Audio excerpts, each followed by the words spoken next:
So the homework was good. You know, I think everyone got above an 80, and I think one group got low 80s, and everyone else. Anyway, everyone seemed okay in that. You know, so I was gonna. Let's see, hide this. Let's see. I gotta go through kind of whatever. Let's see. What is a coacervate? That seemed to be okay. So I don't know, there are like basically I was kind of looking for complex coacervates because of papers about that. So it's basically like anionic, like polyanion, polycation come together. So but people just talked about like coacervate also means some other stuff. So people talked about that. It was okay. Then the Debye charge screening, like most of the people kind of got that had something to do with the salting out of the polyelectrolyte polymers. So that was okay. And then let's see, everyone got the pleronic thing, and then the cartoon thing. So I'm trying to get you to be able to do like what he did, like right there, you know. Like, so he's trying to say, so he's taken these molecules and he's drawn them like as a cartoon in a simpler form, like what's going on. But he doesn't actually show, like this one's cationic, the blue is anionic. And then they somehow, so you can make a cartoon of things like binding together to make the coacervate, something like that. And then no one actually did that. A couple people, anyway, any feeble attempt was great. Like I gave you extra points if you did a feeble attempt at that. But basically, somehow show how putting these groups in means you get less bonding. So that means it's going to be lower viscosity. But anyway, so who knows? There isn't a clear story to how this would work, like why they think this would work. I mean, it definitely reduces the salt dependence and stuff changes. So anyway, just some kind of like thinking in figures is what I'm trying to get you to do, to demonstrate that you can think in figures. Like you can sketch something out and then get a picture of how it works. I mean, this is basically how science works, you know. If you're dealing with complicated things, which is most of the time, you simplify it into something really simple. And then you play around with those and get it to do whatever you want it to do. And finally get, well, that's the answer. That's how it works. That's why this works or why this doesn't work. Like in this case, it didn't work to make the pressure sensitive adhesive, but it works to make it more fluid when you're got a good and a bad aspect. He was trying to there. So as it shows, like it's adding more. Is it the PEOs or is it The light green is the, see, he's got it color coded here. Light green is light green. That's the PEO. Okay. Yeah, and then the blue is blue. This is pretty typical of how you do this. If you're going to present it, like look at me, I'll give you some nature papers, and they're completely made up of pictures like this. You know, so it's like if someone's skimming through your work, they just want to get a general idea of what's going on, then this kind of cartoon is absolutely the way to go. And then, but then once you're, so that's the first step, is being able to take something complicated and make it simple, then being able to manipulate those and make something logic with it, some kind of logic conclusion of how it functions. And then in the end, you go back and you say, well, then I'm going to really compare, like, is this, like, for instance, is the size of this blue thing the same as the size of this thing? Like this thing's probably, I don't know what his molecular weight is here. I can't really read that, but. So he's got 5 ethylene units. So this thing's larger than that. So the green thing should be larger than the blue things, for instance. So you can nitpick it and then say, well, how would that impact my little cartoon of what's going on? And then, and also like the chain conformation, maybe this isn't correct, you know, or the chain length is probably much longer than this, things like that. So you start to say like, how much reality can I put into my cartoon to make it so that it really shows what is happening, you know? I was worried of like, not like, I didn't personally draw a cartoon, so I didn't really know how to like structure. I was scared I was gonna put too many like PEOs, or I didn't know like if there's a specific order for it. Yeah, well, there's a barrier to being able to do this, you know? Yeah. So the first step is just don't be afraid, you know, I'm trying to get you to be able to think in those terms. Another reason to do that, if you're going to do a computer simulation of this is where you start. Like you're going to have beads. They're going to be moving around with Brownian motion. They're going to collide. They'll have a coulombic potential interaction that you can write an equation for. They can just let them do molecular dynamics and shake and bake, and then come out with hopefully a coacervate, right? So this is actually the beginning step of doing a computer simulation. So that's going to be like half the science now is making computer simulations. So basically, not only is this so that you can communicate what you're talking about to your boss or to someone else, it's also like the first step in simulating it, right? So the simulation is actually pretty easy now. Like this package things to do this kind of thing, like the dynamics and all the sphere things and the motion and the bonding and everything are all set up. You just plug and play. It's like putting in little modules, right? So you can do like even on a supercomputer simulations of some system, as long as you can draw a cartoon of it. It's simple enough. If you're working with this thing, no, you can't. It's going to be too hard. So you make it into this. This is called coarse graining. So fine graining would be like the original molecule, and coarse graining is when you get to these spheres with interaction potentials and stuff. Right? So, and you can coarse grain as high as you want. Like you could take the entire system, like the entire polymer, and make it one bead, you know, and then say like that bead and this bead or something like that. So the degree of coarse graining, so the simplicity of the cartoon that you make. You know? So I mean, it also helps the way your brain works. Like if you can understand it, you can more easily understand the cartoon than this molecular thing. You know, and if you're going to solve a problem, this isn't the space where you're going to solve it. Like this is where you're going to solve the problem. You're going to come up with a proposal for how things are working, right? So you have to get used to taking these complex things and making them, of course, grain them, you know, and then be able to say, well, how's that going to behave? And then if you can't figure out how you can figure out how it's going to behave, but does that really happen? Then you can go to like a LAMPS software where you can just see, like you can Google LAMPS, right? You can set this up on your PC to run, and then you can download LAMPS. It's a Sandia National Lab thing, and it's got all features. So if you want to do LAMPS on coaster and complex, then someone's already done it, and you can just go in and find the code. Electrolyte, so you go into one of these things. Anyway, someone's already done it. You can just copy their code, basically. So you don't have to write your own program to do it, you know. So, and then you can run it on your computer for small ones, see if it kind of works. And then if you need larger ones that take longer time, you can go to someone's lab. They have like graphic cards in their computers to run it. And if that's not fast enough, Ohio Supercomputer will give you $1,000 for free to run whatever you want. Or you can go to Google Colab, which is also a free supercomputer place, where you can take your LAMPS code and just pop it on. Right. So you can do this yourself. Like it's not, maybe I'll give you a problem where we do that, you know, but anyway, so that said, the cartoon thing is probably the most, like, an important part of this thing itself. And most of you just didn't do it, or I think 3 people did something along those lines. Anyway, so raft, I think everyone got that. I mean, that's kind of a chemistry thing. So then this business, so I got, all right, so this is kind of interesting, I guess, a little bit. So I got, let's see. So we got a couple people said like, There's a thing called Van Hoff. There's a Clausius-Clapeyron.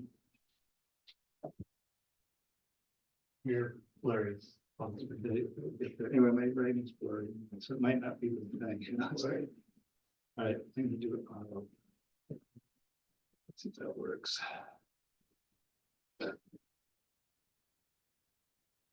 There, right? So Van Hoff equation, they're both like 1 over T1, 1 over T2 log of some reaction equilibrium constant or log of the pressure, like the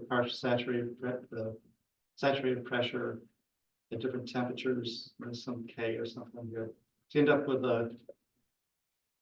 a minus 1 over T2, right? So and if you look on the wiki page for Arrhenius, they give this as an example of Arrhenius. So somehow like the beginning part's Arrhenius and there's a middle part where it goes like Van Hoff equation, right? So this is to get the partial pressure of like the vapor pressure as a function of temperature. Like you have vapor pressure at T0, and then you want to know it at some other temperature. So you did that in thermal, right? And then this is for chemical reaction constants. It's like at different temperatures of rate of reaction.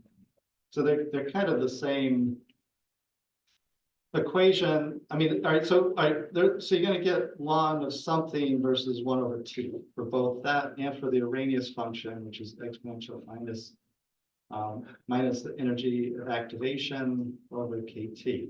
And this is Arrhenius. And if you use delta G here, it's iron, like iron rate theory, Arrhenius. And they're both kind of for reaction kinetics things, which also gives you, and this like we're using it for viscosity. So we're saying like, it's log of the viscosity, so X is the viscosity, X is the partial pressure, X is the reaction for that versus 1 over T. So you say like, well, they're the same plot, right? And you're going to get, in both of them, you're going to get kind of straight line. Except one goes that way, so Arrhenius goes that way, and then Van Hoff goes the other way. Right, so it's kind of a difference in the direction they go. There's also though, and then all right, so people said, okay, so this is like the Vogel temperature. We add in a glass transition or something here to shift it, right? But these are like totally not the same, even though they look like it would be the same thing. So what this equation does is you have 1 over T, so that will be linear, and then this is your like A times X plus B, right? So this is your B, the intercept, that when 1 over T goes to 0. So for this Van Hoff equation, that thing goes to 0 here, but it's a straight line all the way through, right? So you're shifting the 0 point over to a negative number with the Van Hoff and with the Clausius-Clapeyron. So, and also, this thing goes to ideal when 1 over T, so 1 over T, when T goes to 0, becomes much bigger than 1 over T0. So this term goes out when you, all right. Yeah, this thing is zoomed out. Right? All right, so, oops, too much. All right, so anyway, so this thing, so if you always say like, what happens when I go to 0? So 1 over T 0, then this term goes 0, then you just have 1 over T naught, which is your intercept on the y-axis there, right? So, and then otherwise this is a straight line. It doesn't change the straightness of the line. For this one though, it's not a straight. You find so you're dropping temperature when you raise 1 over T, so you drop to TG, and that is going to be a straight line when you're far away from that T naught. But when you get in your T naught, it's going to go like that. It'll explode to infinity. So you want your viscosity to go to infinity. When you get to the glass transition, you're going up to get to lower temperatures, 1 over T. Right? Whereas in the other one, it's a straight line all the way through. You just shift the intercept of it. Right? So they're not the same equations at all. Like they're totally different behavior, even though it looks like they look kind of the same. They're both 1 over T plots. The difference is that this is a shift to get the line over, so it doesn't intercept at 0. And this thing actually changes the shape of the line when you get near the glass transition dramatically. Like it makes it, these are going to be on a log scale. So this is many orders bigger, like 100,000 times bigger. It isn't a linear relationship, right? So So anyway, so I'm not sure, I didn't really read carefully why the wiki page talks about Van Hoff and Clausius-Clapeyron when they're talking about Arrhenius and iron. They're not the same at all. So anyway, just mentioning that. This is the equation we're interested in. This is what you need if you want to find the saturated vapor pressure or some other stuff, the Van Hoff or chemical reaction and everything. Right, so anyway, just a point. So when you have equations, you want to try to think about, well, what happens in the limits of it, you know? So when t goes to 0 here, this has a value. And when t goes to 0 here, this thing's infinity. Things like that, like what are the limits? The two equations have different properties that you can mess around with by looking at the limits. Anyway, that's just mentioning that. And then the other, I think I went through in class, like how to do that. I'm not sure doing it again would help. How to define what C1, C2, C3 are for the WLF. I could do that again, but I think maybe it's enough to leave that buried. And then this thing, the power laws, I went through the power laws. No, I think one group. Sorry, yeah. The power law thing is in here. So I guess you just needed to copy this slide, like this slide over. I also did it in the notes. So it's basically like the imaginary, so the loss. So if you talk about compliance, like when you stretch a rubber band and it stretches down, and if you let go and it doesn't stretch back all the way, say it was something gooey, didn't go back all the way, that's a recoverable compliance. So that's a storage compliance. And then when you pull it down, basically the loss part of that or the flow part of that is the amount of it that anyway, there's a loss part to it, which is this imaginary component, which is 1 over the, so it's basically the viscosity, 1 over the viscosity. The viscosity would be, compliance is 1 over the modulus. It's kind of like 1 over the shear rate, whatever. So you get 1 over viscosity times that. And if you say that the complex modulus is 1 over that, then you end up with this expression. If you clear the imaginary from the denominator to the numerator, you end up with this expression that shows you have a power 2 in frequency for the modulus, and you have a power 1 for the loss. So you get a weaker slope for the loss and a steeper slope for the modulus. That allows you to have a crossover where you go from liquid to solid. Right. So, and the other part of that, so in a normal case, if the polymer melt, you reach a plateau. That's a plateau, this plateau modulus. So we'll talk about that. That's basically like a rubber. You have a fixed modulus for a rubber and temperature. It's the entanglements are the cross-link sites for the rubber. We'll talk about the origin of that. And then it's not in frequency. It's a fixed modulus in frequency. It changes with temperature. And then the loss goes like that for a normal polymer. If it's a gel, then it's a fractal structure. So it's got co-continuity. So if you zoom in more, you see the same thing. If you keep zooming in, like a tree, if you look at the tree and then you zoom into the branches, they kind of look like little trees, that kind of thing. So that's called what did I say, something. But basically it scales like that. So basically because it scales, the loss in storage reaches 1/2 power, and they both have the same value. So that's a signature of a gel. When you have these two, instead of diverging, they go together, and the slope becomes 1/2, so it's a weaker slope. So he has that. He has exactly that in the paper. So, right, so he exactly shows that kind of classic behavior for a gel here somewhere. He doesn't recognize it, or she doesn't recognize it, but so I say she when she's wrong, and I say he when he's right. That's some kind of a societal thing. Anyway, so the 1 and the 2, those are the just fluids, and then the 0.5 and both G prime and G double prime are proportional to each other. It's 1/2. That's standard for a percolating network. That's a definition by the Winter Shamon equation, whatever. Right. So one group kind of got that. Basically, all you had to do was copy what was here. But anyway, no one asked, well, one group asked, but no one, I mean, basically just email me if it's like totally out of control, and I'll just give you the answer. You know, it's not that, don't like kill yourself too much. I mean, kill yourself a little, but have some reason to it. And like if it's, especially if it's the last minute and you're desperate, just email me. I'm not opposed to helping out. Anyway, any questions on that thing? That's about it for that. All right, so is there any other takeaways from the study besides like lowering, like what I got from it was like for medical use for the salt concentrations? Is there anything else that you think? yeah, it's kind of a stupid paper because they didn't succeed in what they wanted to do. It's almost like an engineering paper. They're trying to design the thing to be, so they tried the one way with the hydrophobic substitution in a previous paper they mentioned. And they say, well, the reason that didn't work is because we didn't use a hydrophilic. So they put in a hydrophilic, the PEO, and that didn't work either. So that's the conclusion. So they have two papers where whatever they were trying didn't work. But I think they got funding for it though, more importantly, right? So I think the point of these papers is that they got money. Somewhere here, let's see. So it's always important to kind of look like who paid for it, So the best papers, no one paid for it because no one would pay for basically good work. So they're Europeans. They got funding from the European Research Council, it's the EU, and then the Dutch Research Council. So they got a bunch of money to do this.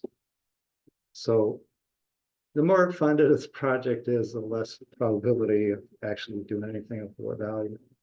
Because you can't, all right, so if you're going to do something absolutely new, so you propose it, and it's easy to say that's not going to work. So you can't get funding for that. But if you do something that could possibly work, or you can convince people using cartoons, like this cartoon, that it's going to work, whatever that is. So this is almost directly from some kind of proposal, like this picture. So that a reviewer could read it in 5 minutes or less, maybe 2 minutes, say, oh yeah, that makes sense. So again, like when you're talking to your boss about whatever you're doing, and you have some idea, I mean, make a cartoon of it. Don't go into them with these molecular models and whatever, just a hydrophilic, stick together, right? And just have a way to put that together like that. Right. So learning how to do that probably is kind of valuable. If you're going to continue in science, if you're going into business, maybe there's some analogy in business for this. Like you have these little balls of people, and then they buy the stuff or whatever. So anyway, same kind of story. Got close. All right, so I want to just kind of move on, I guess. Yeah, so it wasn't it isn't like, it's just to see like what people are doing and kind of, so basically that paper, the way they look at it, it's kind of defining the field, in other words, what they understand is what the field understands right now. And it's not like 10 years ago, it's not next year, it's like right now, and that'll change next year. So it's constantly changing. So looking at a paper now kind of gives you the frame of reference that everyone's working with right now. And it'll change quickly, like some other thing will happen, metallocene polymerization will show up, and all of a sudden you can make rubber, polyethylene, or something. Something will happen and it'll change. But all right, so anyway, we went through that business. So I went through this last time. Like, if you want to calculate the average square value of this random walk, then you have to do a double sum of the dot product. And then you can break that apart into the same and then the different steps. And of the same, so all these times you're going to be looking at a matrix. Like in polymers, you always have this double sum. Like for almost everything, you're gonna have this double sum ij of something and something else. So that thing is really a matrix. We have I and j here, and the I equals j, so like that, the cross term. And if you're doing this to n, there's n of those cross terms in fact. And this is like I 1, 2, 3, 4, 1, 2, 3, 4. So this is 1, 1, 2, 2.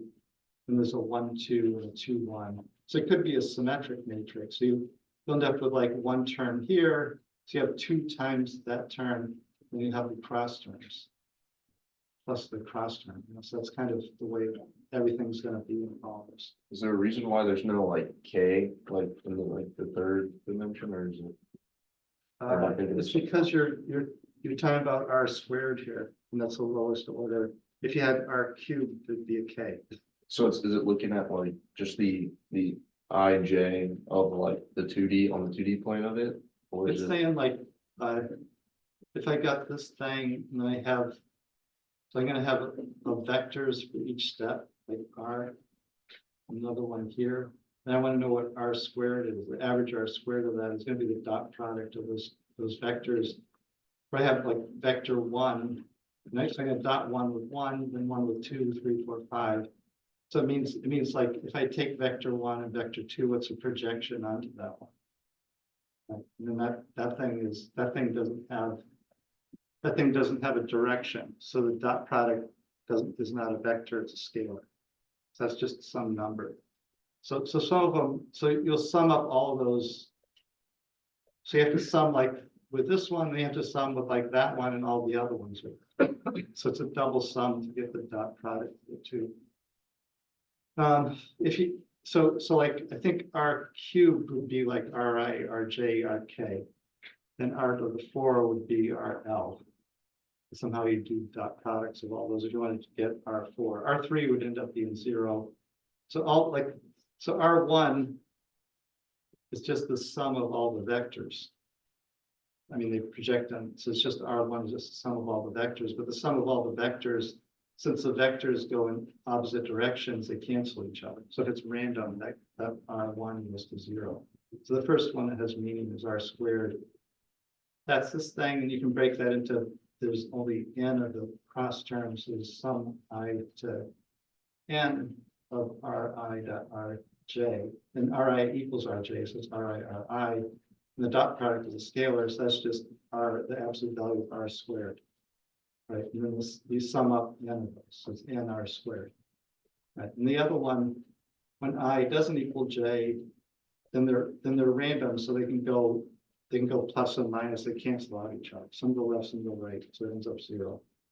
So that the other term, this other term goes to 0. So basically you just get the NR squared term with it. Right. So that's a definition. It should have 3 equal bars here.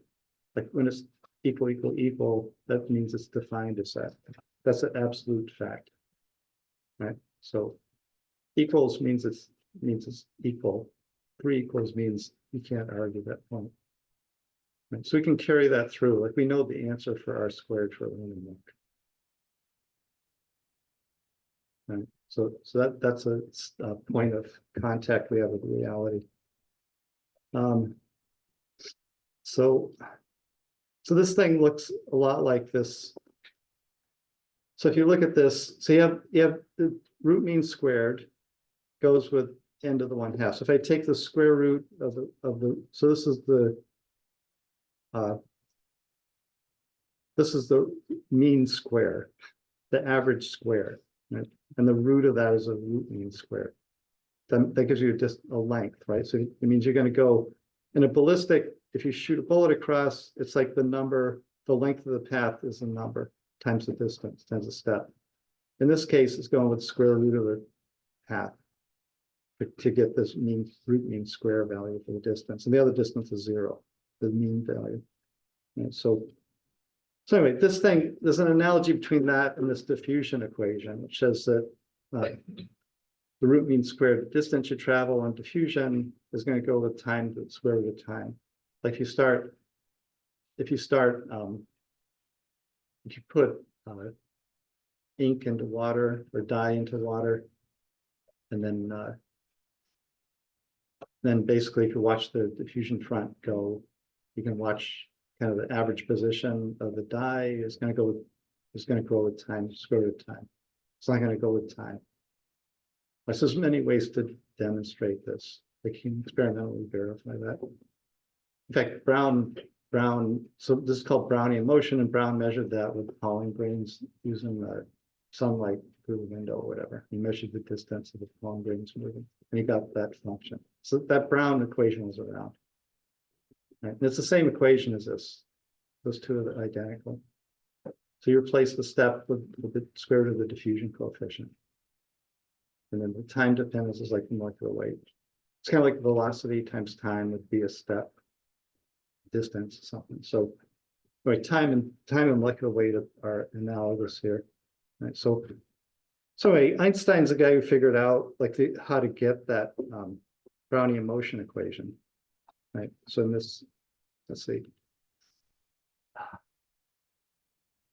Yeah, so this 1905 thing. So this is one of his, I don't know, I think he was at the patent office in Switzerland when he published this thing. This ends up being important.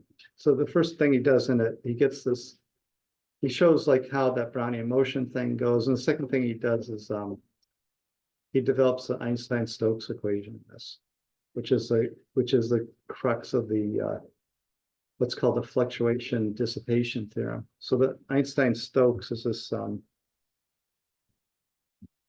if you want to know, all right, so if you have a particle and it's moving through a fluid, and you apply some force on it, and that results in velocity, and you say that the force is the friction factor times the velocity. Right? So Stokes' law is for a sphere, and it defines what's called the hydrodynamic radius, which is RH. Sometimes they use small h, but anyway, so Stokes' law is that this friction factor is 6 pi times the viscosity times RH, to the power 1. Right, so this is kind of odd because you think about, like, if you have a car driving down the road and you want to know the drag coefficient, this is like a drag coefficient, the force and the velocity. The faster you go, the more force it's going to take. So you think that thing would have to do with the square of the area facing the wind.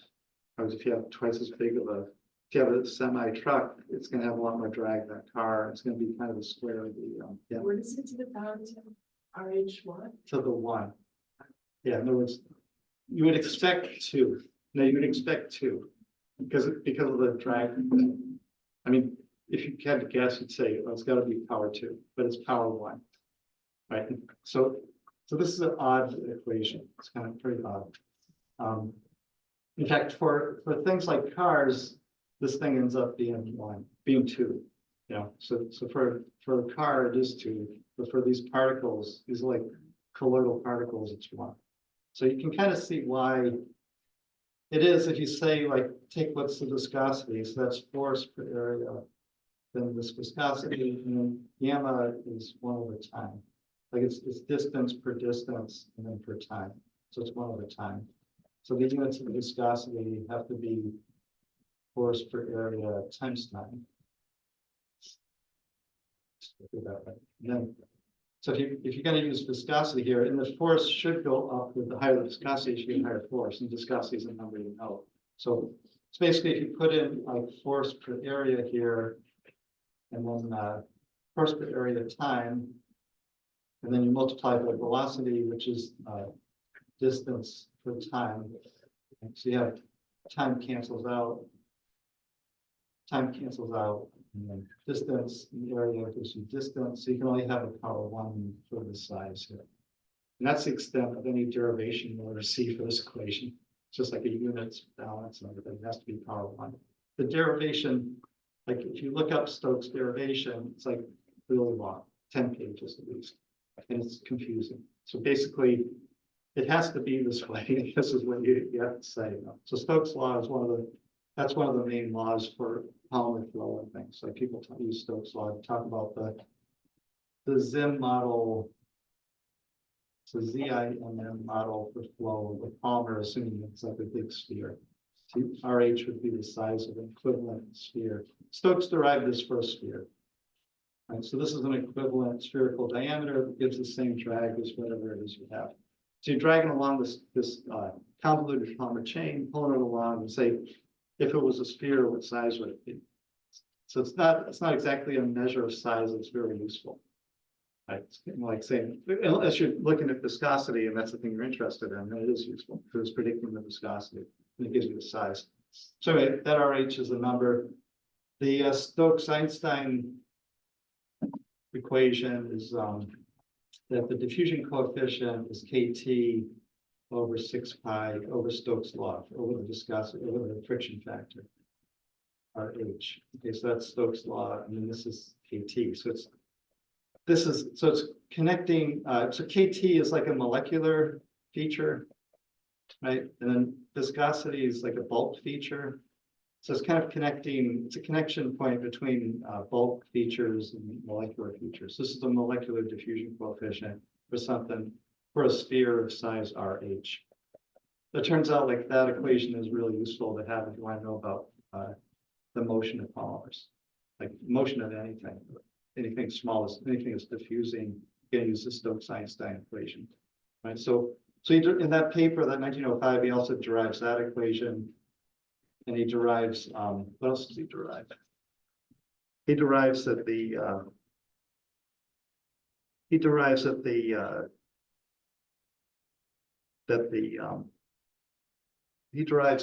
this thing, he derives that the mean squared distance traveled is 2 dt. So he derives the NL squared model. Basically, he derives that thing from motion of a particle. So, all right, so I wanted to go through those two features that he filtered. So time of like. All right, so the first thing, anyway, so because you'll see this later on, I'll just say, oh, use Stokes-Einstein equation for diffusion coefficient. So it's important to kind of get that now. And it's got to do with this, it's got to do with the, basically this random walk thing, and also why an exponential describes the chain, the polymer chain. Because you're saying that this random polymer chain is the same thing as a diffusion path.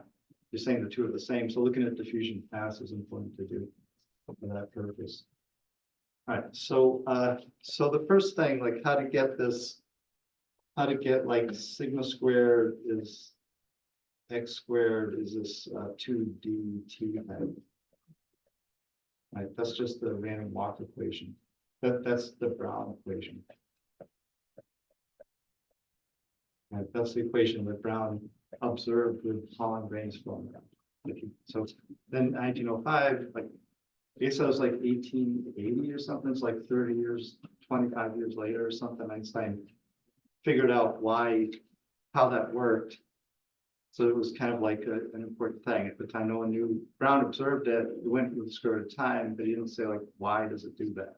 Like so Einstein did this simple thing, I guess. So he said you're going to have that walk, right? And then you can talk about like the density of whatever it is that's walking. So say there's a lot of them, and they have a density profile in position in space and also in time. So he's got these two things, time and space. So the thing about time is it only goes one way. Like time only goes one way. But if you have a diffusion process going on, it goes in both ways. It goes in all ways. Like the thing can go anywhere. And that's kind of the crux of where the square root of time thing comes from. And so anyway, he can write an equation for the density. So he's got a spatial component of density, this rho xt. Then there's also, say there's a relaxation time associated with the particles moving around. There's some number of time units. It could be a relaxation time. And there's the density change with time, like the flux. So that's kind of like J, the flux of the material. And then, so this could be expanded into higher order terms if you wanted to, but he only did the first order. So rho of x with t, and then just rho of xt. The sum of those two gives you the density of the system. Then you can also do with what's called Taylor series expansion, the same thing, which is you take the density and then you multiply it by some probability function of the position of the things. So he used a Gaussian probability, so bell-shaped curves. So this thing's going to be exponential of x squared over 2 sigma squared, and then times some constant in front. This probability g. No, it's a bell shape. It's a random diffusion. You start from the center and things diffuse out, and then follow a bell shape. That's a random process equation. It's equal. So plus and minus x, because it's squared, they're the same. And it's got this simple 2 sigma squared is the decay part of that. And sigma here is actually the second one, x. So you can get that. If you know P of G, you can get the second one of x. So that the Taylor series, so you do the different derivatives, like you do the first derivative, and you do the number, then the first derivative, and the second derivative. So it's going to be plus d rho dx times the integral, and then delta x in the same density. So you're weighting the delta x by the Gaussian. Here you weight nothing by it. So the integral, if this is a normalized distribution function, so you normalize it by this thing. Actually, this is the normalization factor. So the integral of p of g would be like the normalization of that. So the integral of a normalized function is going to be just 1. This just gives you rho of xt, which is the same as you have here. And then this term, this is x times rho g dx. So if you know that if you multiply the value, so the value would go this thing's symmetric, so the x would go plus on that side and minus on that side, and it's equal. It's symmetric, so it's equal on both sides. So the integral of dx, the probability of x, this thing has to equal 0. So the first order derivatives are going to have to be 0. So that thing has to go to 0 because it's symmetric. Because this p of g is symmetric, and the x is plus or minus. So basically, this area and that area are going to equal each other, so it'll cancel out, and it has to go to 0. So the first order term drops out because you have that term. Then the second order term, the d squared rho dx squared integral minus infinity is pg of delta x, and this is delta x squared. That thing has a value. And then he says that all right, so then you end up with a differential equation where you have d rho dt times tau, and then equals d squared rho dx squared, and then times this integral, that integral divided by tau. So he says that whole term is 2 times the diffusion coefficient. This is x squared divided by 2 for Taylor series. So we end up with this differential equation where we have the derivative equals the second derivative times the diffusion coefficient. Right? And then the solution to that's this Gaussian function, basically. The solution to that is a Gaussian. So because if you have e to the say kx squared, right? Then the derivative of that thing, the derivative of that thing is going to give you basically that argument of that. And the second, anyway, it works out that the solution of that is this Gaussian function. This Gaussian function of, let me go back here. It's kind of spelled out here better, I guess, but the solution of that gives you just this equation for the density. And then the mean square value, so the mean square value, this is x squared by 2 sigma squared, so 2 dt is what the mean squared is for the thing. That sigma squared is the mean squared. So that's basically the random walk equation.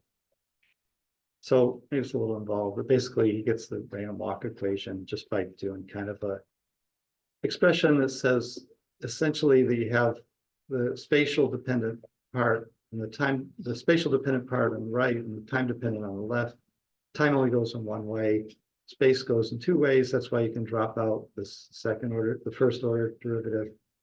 You just end up the second order derivative as the first order derivative, and that ends up giving you this equation, the Gaussian function for the distribution, and then basically the standard deviation is the second moment, which is the lowest number that you can get for Gaussian, and that's 2 dt.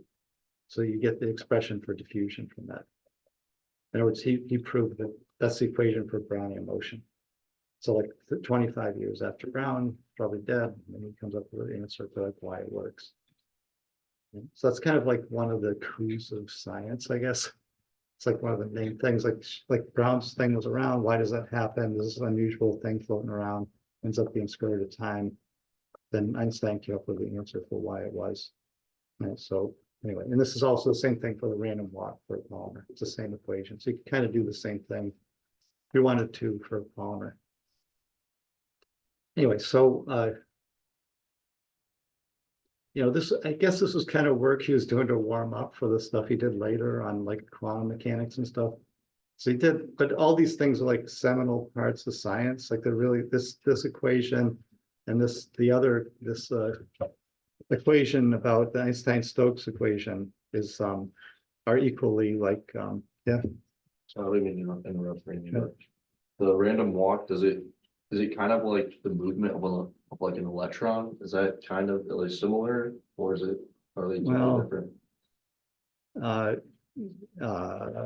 I mean, it's a quantum particle, an electron, so it doesn't exactly move the same way.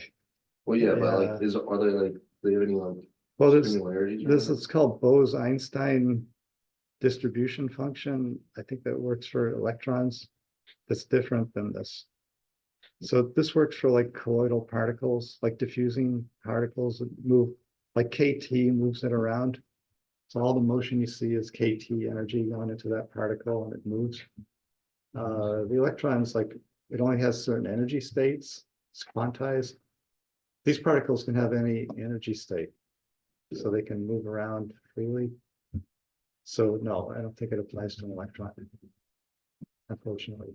Yeah, I was just wondering if there's any like similarities or anything. Yeah, there's similarities. I mean, well, Einstein kind of derived for electrons too. The same guy did it, but basically in his warm-up act, he just looked at like pollen grains floating around, which was enough. Like if he had just done this, that would have been plenty. This is plenty. This really solves some problems about like why things are the way they are, like random things, why random things act the way they act. Like a polymer is a random thing, so you're going to use random mathematics to kind of talk about it, which is going to be based on a Gaussian function, basically. So it applies to everything from like pollen grains would be like the largest thing, and then down to like molecules.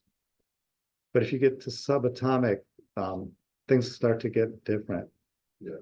Because they have fixed energy states, so they can't be in any continuous energy. They're here or there. And they jump from one to the other.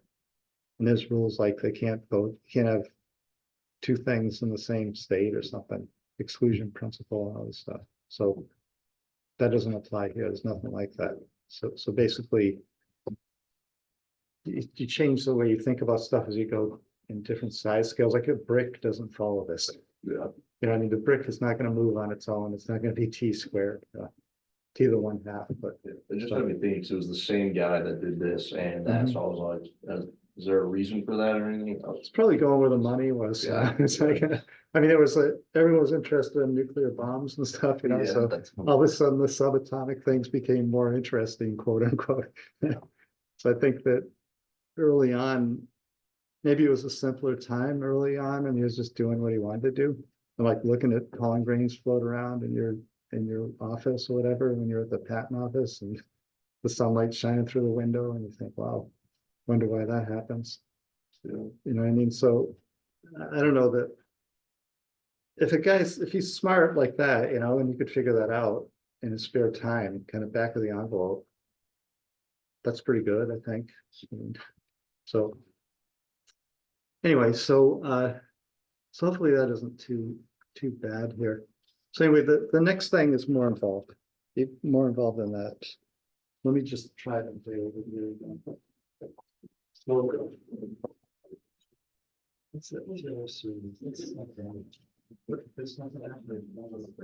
right, so here he's trying to get this that the diffusion coefficient for a particle is going to be dependent on temperature and dependent on its hydrodynamic radius, viscosity, like that. He's trying to get that equation. And so he says, well, in order to get that equation, he wants to put a field on a particle, and the field disappears at the end of the calculation, so there's a general rule afterwards. So he says, like, what's the simplest? So he's going to take that particle that's diffusing, so it's got to be Brownian motion. So he says he has Brownian motion, and what if the particle is subject to like gravity too? Then look at it in 1D, like just look at it up and down. So the gravity, like, there's a force from gravity like mgh, and then there's also the energy from gravity is mgh, and the force is like energy over distance, so that's mg. Like the force due to gravity, it's going to be mass times the gravitational constant. And then he's also got this Stokes force. So he's got the force from Stokes, which is the velocity of the particle times the friction factor, which he knows is velocity times 6 pi times RH, Hydrodynamic radius. If it's a sphere, then the Hydrodynamic radius is the radius of a sphere. So he's talking about spheres. So this is the equivalent radius of a sphere that has the same drag coefficient. Right? So it isn't a real size of it. If you have a polymer, it's not the size of the polymer. It's the size of a sphere that would have the same drag coefficient as a polymer. It's a long way of radius. Right, so you can equate those two, and you can get that the velocity is going to be, if you equate the two forces. So at steady state, yeah. What is in that friction force? Up at the, That's yeah. That's this drag, that's the drag, that's it's called the friction factor. And then, I don't know, it's just a screen, I don't know. It's like xi or something. Is that xi? That's the symbol we use. It's nice for me because I scribble anyway, so I'm trying to check. That's my letter. So, and xi by Stokes' law equals this thing.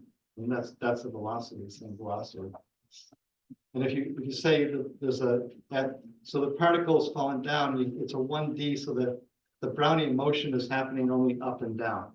So it's kind of a weird Brownian motion. Like the particles by KT, it's jumping up and down, but at the same time, it's being pulled by this gravity down. And it could be some other field, it could be an electric field. So maybe gravity, I'm not been the best choice, the best way to use.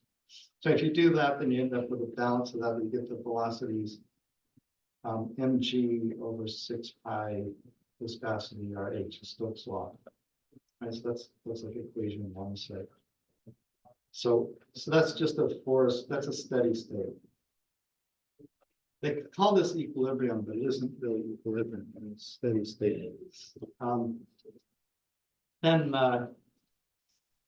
all right, then you can say, then he says that this thing's, all right, so Boltzmann distribution is like you have E over KT exponential gives you like the probability of something happening. So that's like a Boltzmann probability. It looks just like the Arrhenius function, but basically it gives you a probability. So you think about it is the Arrhenius function. So the Boltzmann, this is called the Boltzmann probability function, but it's the same thing as the Arrhenius. If you think about like a flow could happen or it could not happen, so there's a probability of flow happening. So viscosity is kind of like the probability of flow happening. Then you use the same equation. So Arrhenius would come from the Boltzmann. It's like the same thing, kind of. Anyway, so here our energy. Here the energy for gravity is going to be this the MGH thing from, so the energy from gravity is MGH or the KT. That would give you a probability, a Boltzmann probability for a bunch of particles. They're going to fall down, and like what the distribution curve would look like if they were subject to like a random process. So you end up with the probability distribution. So it's the density of this function of height. It's going to be MGH or exponential minus MGH over KT.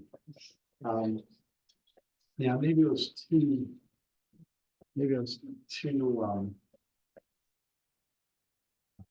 No, maybe I can do this. All right, so that's number 2, actually. So that's another thing that he came up with. This is a little bit off the top of his head, like it seems to be. But basically, you can imagine the particles falling. They're subject to randomization by Brownian motion.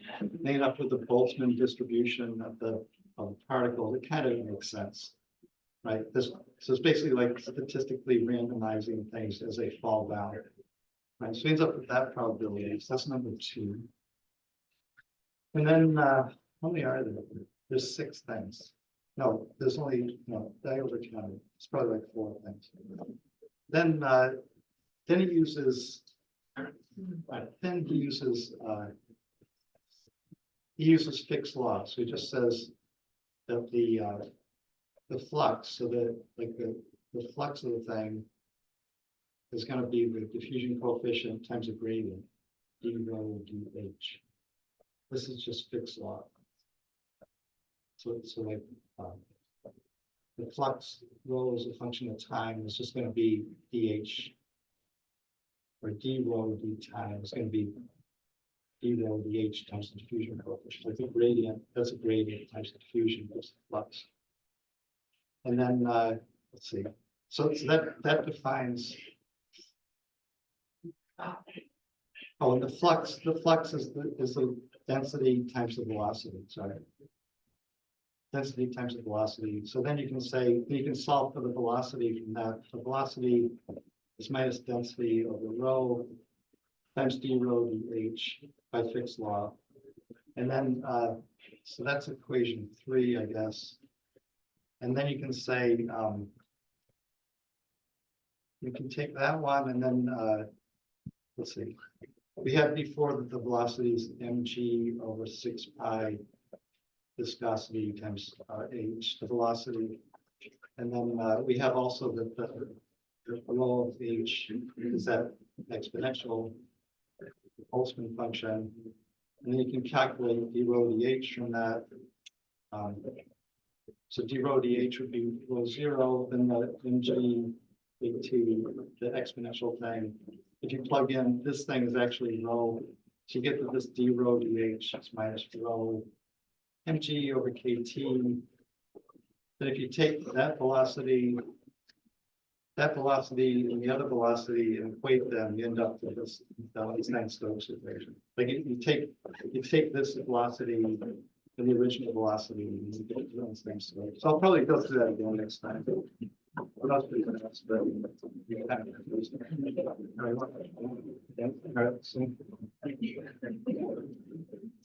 Like that'll be a first hit on this thing. I'll try to do it.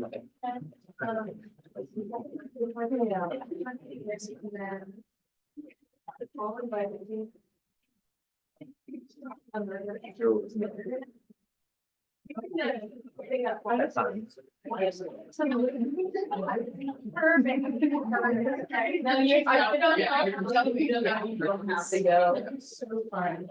So I was just gonna take one of the cats. I know.